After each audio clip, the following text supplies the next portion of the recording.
Hello, welcome to this edition of Those Who Served on Fordo.gov TV and Fordo.com. Today we are featuring World War II veteran Mr. Otis Hickman.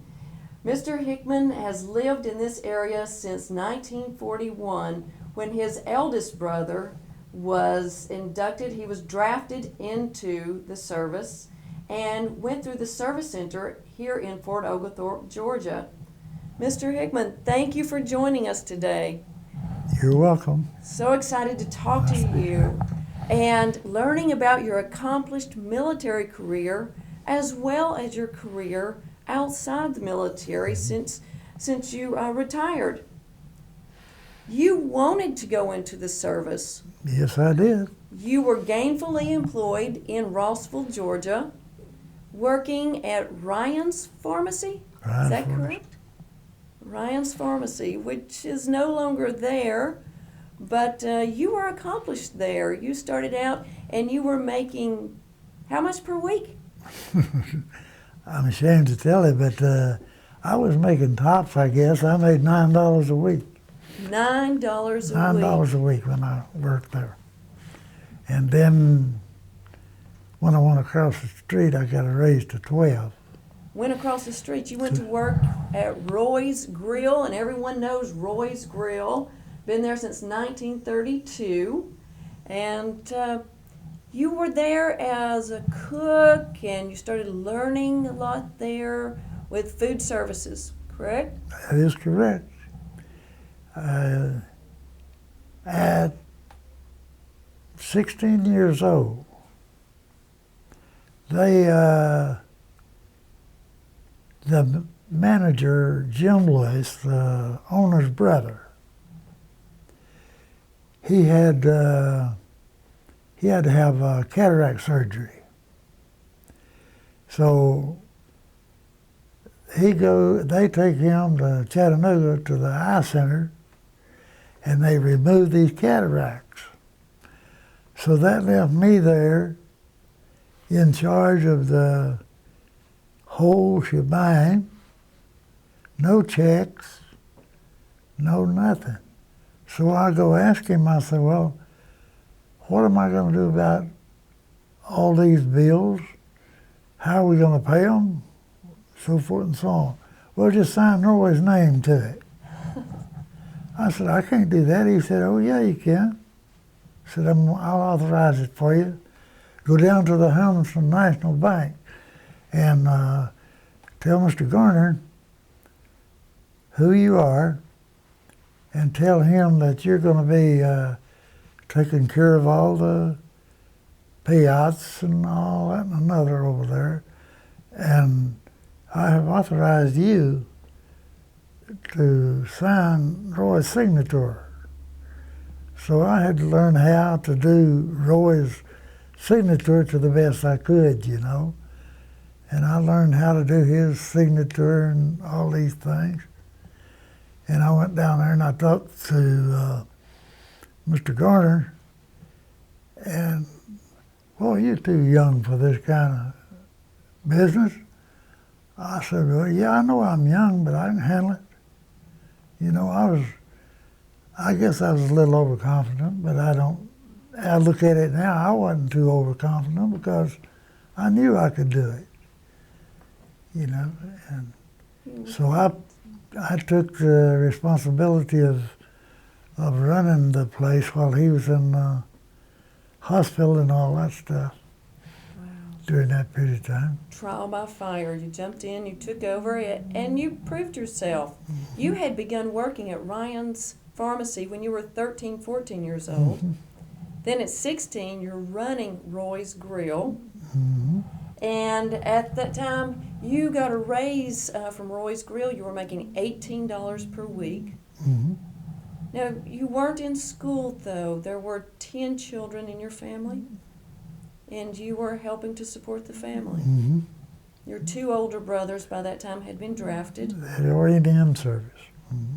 And even though it was going to be a cut in pay from $18 a week to $50 a month, mm-hmm.